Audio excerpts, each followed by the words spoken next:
My child, I know what you have been doing. I know the negotiations you make with yourself every morning. The quiet internal bargaining that happens before your feet touch the floor. Just get through today. Just make it to tonight. Just hold it together for a few more hours. You have been rationing yourself in pieces, giving just enough to each part of your life to keep it from collapsing, and keeping nothing for yourself. And it is working.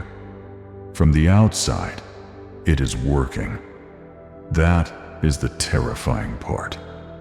No one around you has any idea how close you are to the edge, because you have become so skilled at functioning while falling apart that the two have become indistinguishable. You do not look like someone who is breaking. You look like someone who is handling it. But I am not looking at the outside. I'm looking at the infrastructure, the internal scaffolding that holds you upright. And I can see what no one else can see. The fractures running through it. The places where the load has exceeded what the structure was designed to carry. The points of failure that are not visible yet, but are bending under pressure that increases every single day. You are closer to breaking than you have admitted to yourself. Not because you are weak. You are one of the strongest people in any room you walk into. That is not flattery. That is the problem. Because your strength has allowed you to absorb a level of pressure that would have forced someone else to stop, to ask for help, to collapse in a way that made their pain visible and therefore addressable. But you did not collapse visibly. You internalized it. You compressed it. You shoved it into smaller and smaller spaces inside yourself and kept moving. And now there is no more room. The pressure has nowhere left to go. And instead of a single dramatic breaking point, what you are experiencing is something far more disorienting. A slow, quiet, internal erosion. A gradual loss of things you used to have effortlessly. Your patience, your clarity, your ability to feel things fully, your capacity to care about things you know you should care about. You have noticed it. You have not named it, but you have noticed it. If this message found you at the exact moment you needed it, comment, "God, give me strength." Not as a slogan, as a real request from a real person who is running out of their own. Let me describe what I have been watching happen inside you. Not the version you show the world, the version that exists when no one is making demands on your attention. You have started forgetting things. Not important things, small things, ordinary things. Where you put your keys, what you were about to say mid-sentence, the name of someone you have known for years that suddenly goes blank when you need it. And each time it happens, a small jolt of fear passes through you, because you know it is not really about memory. It is about capacity. Your mind is so full of unprocessed weight that it has started dropping things just to keep the critical systems running. You have noticed the shortness, the impatience that flares without warning over things that should not bother you. Someone asks you a simple question, and something inside you tightens. Someone changes the plan at the last minute, and your internal response is wildly disproportionate to the situation. And then the guilt arrives, fast and familiar, because you know that is not who you are. That irritation does not represent your heart, but it keeps surfacing because your emotional reserves have been depleted to a level where even minor friction creates sparks. And then there is the flatness. The days when you do not feel angry or sad or anxious. You just feel nothing. A low, gray, undifferentiated nothing that stretches from morning to evening without a single emotional peak or valley. You go through the motions, you say the right things, you complete the tasks, but inside, it is like watching your own life through a screen. Present but not participating. Visible but not really there. That flatness scares you more than the pain does. Because pain, at least, proves you are still feeling something. The flatness feels like something fundamental shutting down. Like a part of you has decided that the cost of staying emotionally engaged is too high and has simply withdrawn without telling you. And it is affecting the people closest to you. You can feel it happening even when you cannot stop it. Someone you love is talking to you, and you are nodding at the right moments, and your face is arranged in the right expression. But behind your eyes, there is a distance that was not there before. You are in the room, but you are not in the conversation. You are physically present, but emotionally, you have retreated to a place so far inside yourself that even the voices of people you love sound like they are reaching you through water. You have noticed the way your responses have shortened, the way your patience with intimacy has thinned, the way someone reaches for you emotionally and something inside you recoils. Not because you do not love them, but because you have nothing left to offer. And the guilt of that is its own weight. The guilt of being emotionally absent from people who deserve your full presence, while giving your full presence to obligations that do not love you back. I see that. I see the way you test yourself sometimes, quietly, privately, trying to feel something on purpose, listening to a song that used to move you, looking at a photograph that used to mean something, reaching for an emotion that should be there and finding the shelf empty. And the panic that follows when you realize you cannot access a feeling you used to carry effortlessly. You are not broken, but you are overloaded. And an overloaded system does not announce its failure with sirens. It simply starts shutting down non-essential functions one by one, quietly, efficiently, without permission, to protect what remains. That is what is happening to you right now. I want to talk about the thing you are most afraid of. The thought that runs beneath everything else like an underground current you can feel, but never see. What happens if I actually break? Not hypothetically, not in the abstract. The real, specific, practical fear of what would happen if you stopped holding everything together. Who picks up what you would drop? Who explains what you would leave unexplained? Who manages the people and the payments and the plans and the promises that are currently held in place by nothing but your willpower and your refusal to let go? You have done the math on this, privately. Maybe not consciously, but your mind has calculated it. You have looked at every responsibility you carry and measured it against every person who could theoretically share the weight, and the equation never balances. There is always a gap. There is always something that would fall. There is always someone who would be hurt or confused or left without an answer. And that equation is what keeps you going. Not passion, not purpose, not even faith most days. Simple math.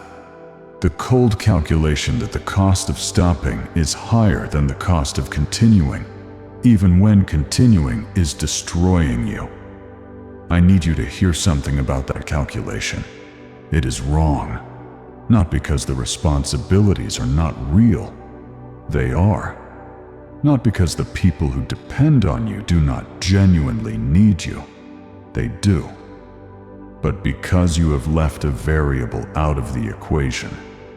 You have calculated the cost of your stopping, but you have never calculated the cost of your breaking. And those are two very different things. Stopping is a choice. It has a boundary.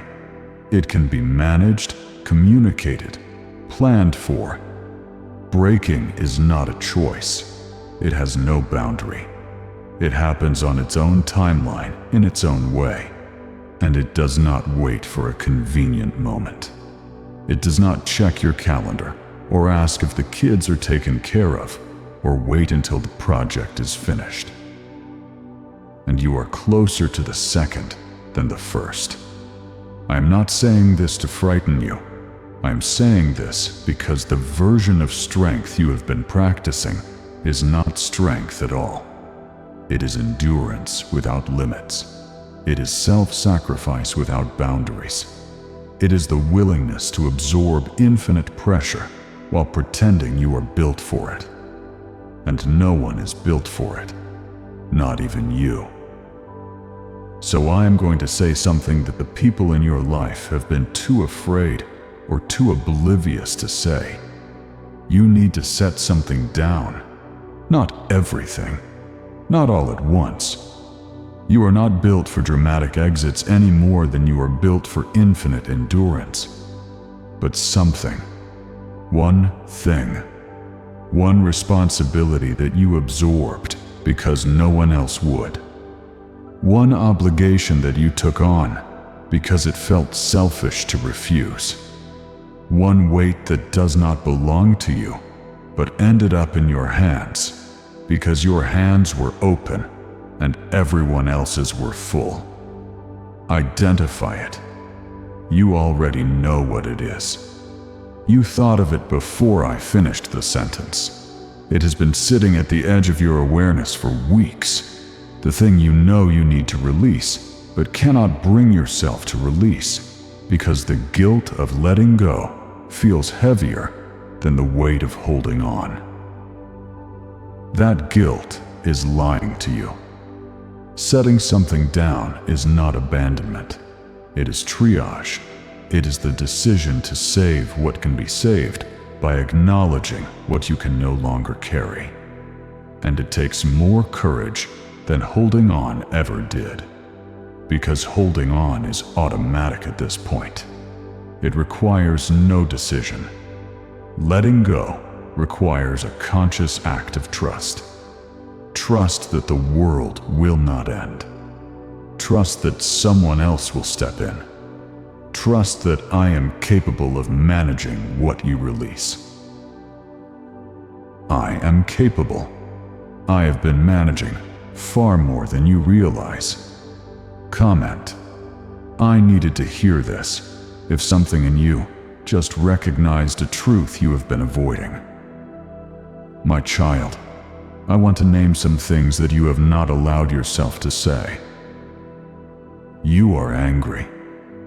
Not the kind of anger that shouts, the kind that calculates, the quiet, controlled anger of a person who has been giving more than they receive for so long that the imbalance has become a kind of chronic condition. You are angry at the people who take from you without noticing what it costs. Angry at the situations that keep demanding more when you have nothing left to give. Angry at the fact that your life has become a series of obligations held together by your willingness to sacrifice yourself inside them. And you are angry at me. You may not have said it. You may have pushed it down every time it surfaced, because anger toward God feels dangerous. It feels like a line you are not supposed to cross. Like the one emotion that might actually sever something if you let it out. But I know it is there. I know about the moments when the pressure was so unbearable that something inside you turned toward me and said, why? Why this much? Why this long? Why me? Why does every path lead to more weight instead of less? Why does faith feel like an invitation to carry more rather than a promise to carry less? I heard those moments, and I did not turn away from them. Your anger does not offend me. It tells me you are still in conversation with me, even if that conversation sounds more like an argument than a prayer. Some of the most honest words ever spoken to me came from people who were furious. David screamed at me from caves. Jeremiah cursed the day he was born. Job sat in ashes and told me my justice made no sense. I did not punish any of them for it. I will not punish you. You are allowed to be angry and still be mine. You are allowed to question my plan and still be inside it. You are allowed to feel like everything is falling apart and still be held together by something you cannot see or feel or prove. Because my involvement in your life has never depended on your emotional state. It depends on my nature. And my nature does not change when you are angry. It does not change when your faith is thin. It does not change when you cannot feel me. I am most active in the lives of people who have stopped being able to feel my presence, because those are the ones who need me most. And I have never, not once, allocated my attention based on who feels closest to me. I allocate it based on who needs me most. Right now, that is you.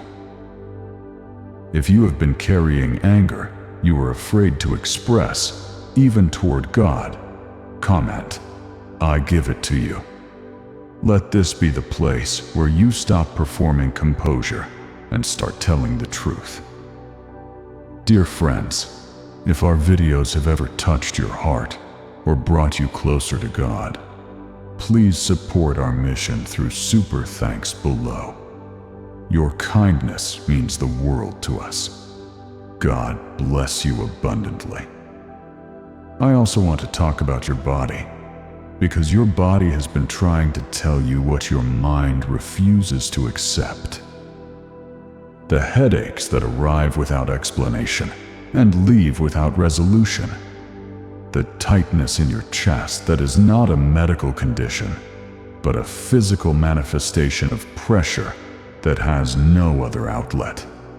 The way your sleep has changed, either too much or too little, but never the kind that actually restores anything. The appetite that has become unreliable, some days ravenous, and other days completely absent, because your body no longer trusts the signals it is receiving from a mind that is running on fumes. You have noticed the way your hands shake sometimes when no one is looking, the way your stomach knots before conversations you used to handle effortlessly, the way your body braces before you even know what it is bracing for, because it has been in a state of defensive tension for so long that relaxation feels like a foreign language.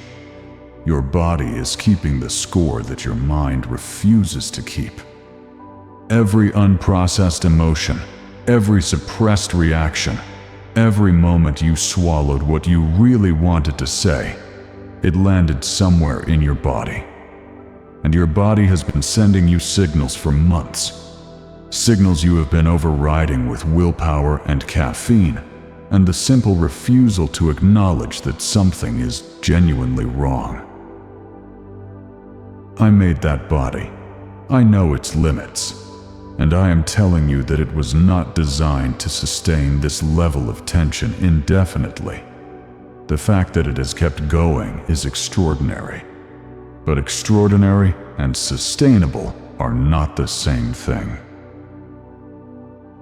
Now I want to talk about what the pressure has done to your relationship with yourself, because this is the part no one addresses.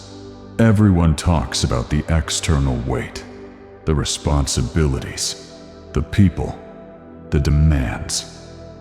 But no one talks about what happens to the person underneath all of it.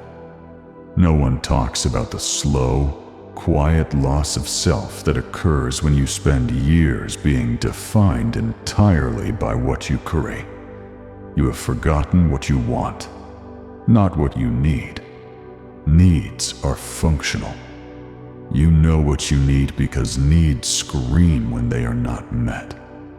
Sleep, food, silence, those are needs. But wants are different. Wants are the things that make a life yours instead of just a life. The things you used to enjoy before enjoyment became a luxury. The things you used to dream about before dreaming felt irresponsible. The things that lit something up inside you before you stopped having the bandwidth to feel things light up. When was the last time you did something purely because you wanted to? Not because someone needed you to. Not because it was efficient. Not because it checked a box, or filled a gap, or solved a problem. When was the last time you chose something just because it made you feel alive? You cannot remember. And the fact that you cannot remember should alarm you more than it does. Because it means the person underneath all the obligation has gone quiet. Not gone. Quiet. Waiting.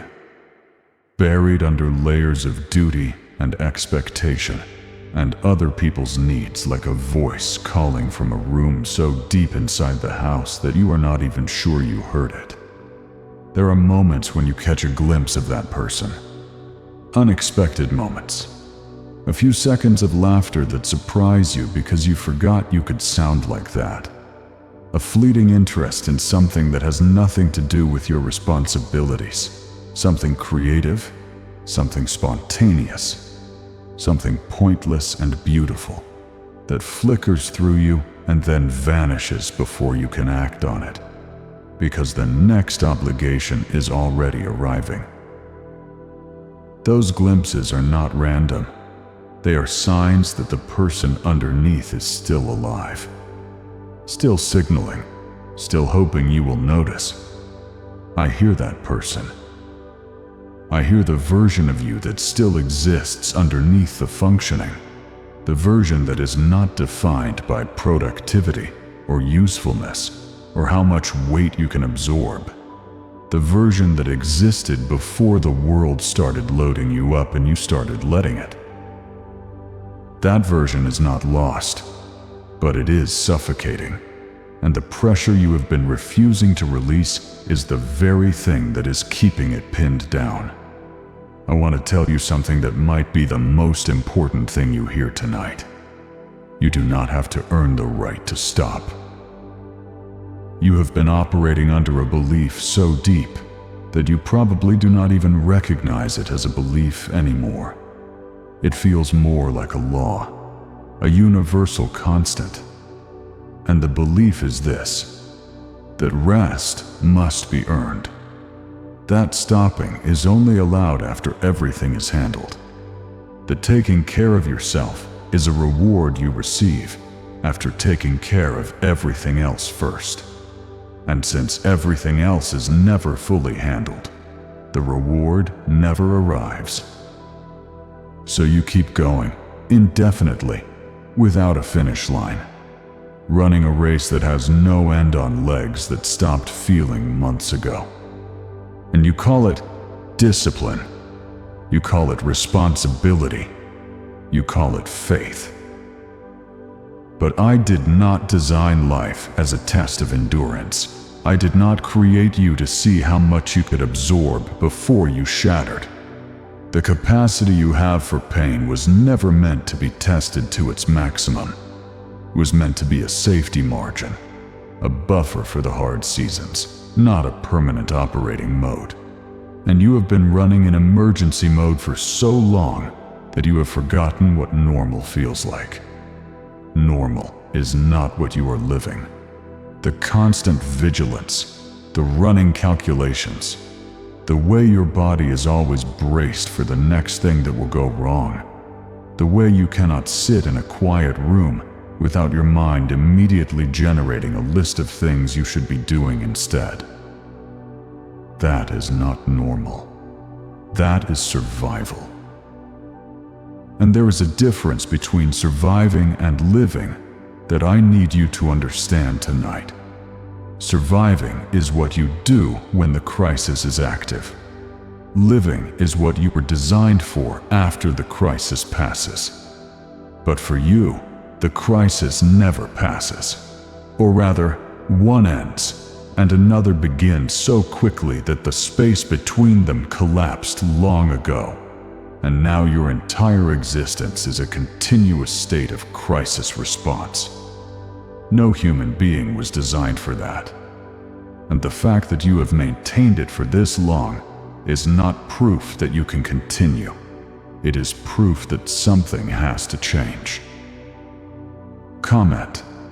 Give me peace if your spirit is recognizing something your mind has been trying to ignore.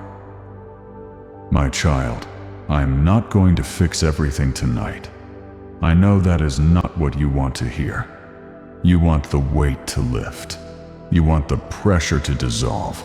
You want to wake up tomorrow and feel like a different person in a different life, with different problems. I am not offering that. What I am offering is more important. I am offering you the truth about your situation. The truth that you are not okay. That the pace you are maintaining is not sustainable. That the version of you that shows up every day and handles everything is not a testament to your faith, but a slow act of self-destruction disguised as responsibility. And I am offering you the one thing no one else has given you. Acknowledgement, not advice, not a strategy. Not 5 steps to reduce stress or a Bible reading plan that will realign your priorities. Acknowledgement. The simple, devastating recognition that what you are going through is real, that it is hard, that it is harder than anyone around you understands, and that you are not crazy for feeling like you are coming apart at the seams. You are not crazy. You are overloaded. You are not faithless. You are human. You are not failing. You are carrying a weight that would have broken most people long before it brought you to this point. And tonight, I am standing in front of you, the God who made the mountains and the oceans and the systems that hold galaxies in place. And I am telling you that what you are carrying is heavy. I am validating the weight. I am not minimizing it. I am not telling you to reframe it, or be grateful for it, or find the lesson in it. I am telling you it is heavy, and you have been carrying it for too long.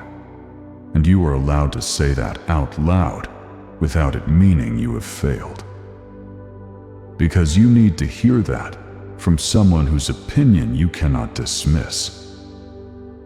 You can dismiss a friend who says you are doing too much because they do not know the full picture. You can dismiss a stranger on the internet because they do not know your life. You can dismiss your own body because you have been overruling it for years. But you cannot dismiss me. I know every detail, every bill, every conversation, every sleepless decision, every sacrifice that nobody thanked you for. I know the full scope of what is on your plate, and I am not telling you to handle it better. I am telling you that the plate itself is too full, and acknowledging that is not a sign of faithlessness. It is a sign of honesty. And I have always responded to honesty more than I have responded to endurance. Now listen to me carefully, because this is where things begin to turn. You are not going to break. I know it feels like you are. I know the pressure has built to a level where every day feels like the one where the structure finally gives way.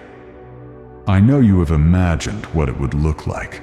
The moment when you simply cannot do it anymore. When the last thread snaps and everything you have been holding falls at once. That is not going to happen. Not because you are strong enough to prevent it, but because I am standing in the places where the structure is weakest. I have been reinforcing beams you did not know existed. I have been absorbing pressure you were not aware was being absorbed. Every morning you woke up certain that today would be the day it all collapsed, and it did not collapse. That was not luck. That was not residual strength. That was me. You thought you were the only thing holding your life together. You were never the only thing. I have been carrying a portion of this weight since long before you realized how heavy it was. The fact that you have made it this far is not a testament to your willpower alone. It is evidence of an intervention you could not see. A hand beneath the structure that kept it standing on days when, by every human measurement, it should have fallen. And I am not removing my hand. Do you remember the day last week or last month when everything inside you said, I cannot do this, and then somehow you did it? Do you remember the conversation you were dreading that ended differently than you expected? Do you remember the moment when the worst-case scenario you had been rehearsing in your mind simply did not happen? You attributed that to luck, to coincidence, to the situation being less serious than you imagined. It was none of those things. It was me, intervening at a level too subtle for you to detect, but too precise to be accidental. Redirecting the conversation, softening the person, delaying the crisis by exactly enough hours for you to gather the resources you needed. I have been operating in the margins of your life with a level of specificity that would stagger you if you could see it all at once. You have been so focused on the things that went wrong that you did not count the things that should have gone wrong but did not. The catastrophes that never materialized, the deadlines that somehow got met, the breaking point that arrived on schedule and then, inexplicably, passed without breaking anything. That was not your resilience. That was my hand. Whatever comes tomorrow, whatever new weight lands on a frame that already feels like it cannot hold another ounce, I will be in the structure. Not beside you, in you, bearing weight from the inside, holding joints that are ready to separate, keeping things standing that have every logical reason to fall. You will bend. You have already bent significantly, but you will not break, because breaking requires the absence of me. And I have not been absent for a single second of this.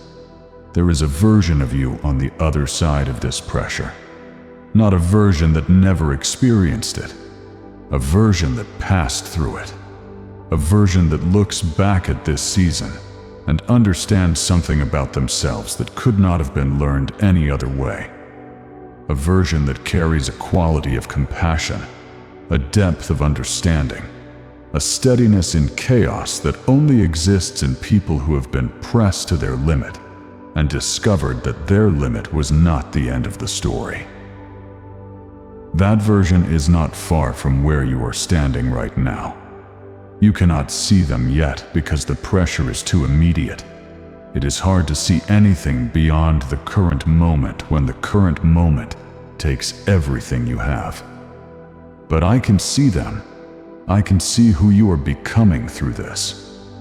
And I need you to know that the person on the other side is someone worth walking toward. Not running.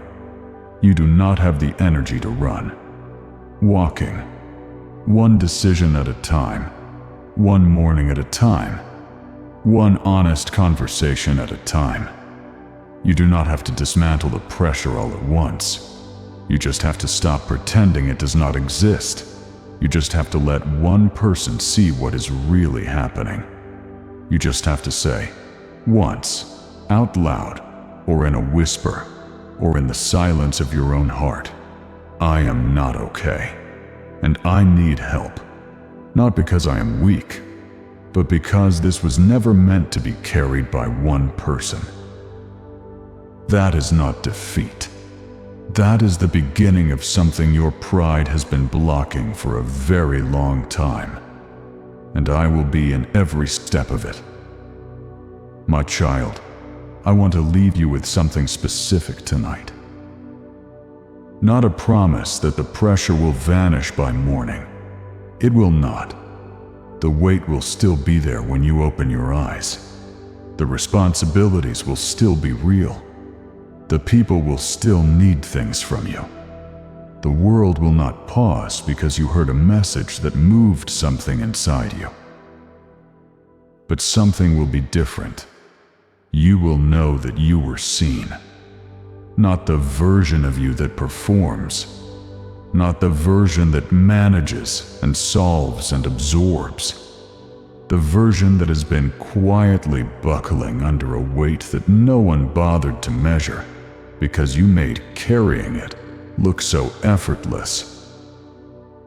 That version was seen tonight, fully, without judgment, without the expectation that you immediately fix what is broken, or find the silver lining, or turn this into a testimony. You were seen in the mess of it, and you were not found lacking. You were found human and brave, and far more close to held than you are to falling. Even now, even in this, even when every nerve in your body is telling you that you are one bad day away from unraveling. You are not one bad day away from unraveling. You are one honest moment away from being rebuilt. And this is that moment. Not a dramatic reconstruction, a quiet one. The kind that happens when a person finally stops fighting the truth about their own limitations and starts letting something larger than themselves share the weight. The kind that does not make headlines or inspire applause, but changes the way a person breathes, literally. The kind that gives your lungs permission to expand fully for the first time in months, because the chest that has been bracing against impact finally receives the signal that it is allowed to soften. You are allowed to soften, not forever. Not in a way that abandons your responsibilities or ignores the people who need you. But right now, in this moment, in the space between this sentence and the next, you are allowed to stop bracing. You are allowed to stop calculating. You are allowed to stop performing endurance and simply exist as a person who has been through too much and is still here. And that, by itself, is enough. It has always been enough. You have always been enough, not because of what you carry, because of who you are underneath it. And who you are is someone I refuse to let shatter. Comment, I'm still here, if this message found the part of you that has been silently fighting to hold on. Let those words be your declaration tonight. Not a boast, not a performance, just the truth. The simplest, bravest truth a person can speak when the pressure is at its peak. I am still here, and so am I. And between the two of us, my child, the weight does not stand a chance. Comment amen if you believe that God sees what you have been carrying and is helping you hold it. Amen. You are not going to break. Not today. Not tomorrow. Not in the season ahead. I have you, and I am not letting go.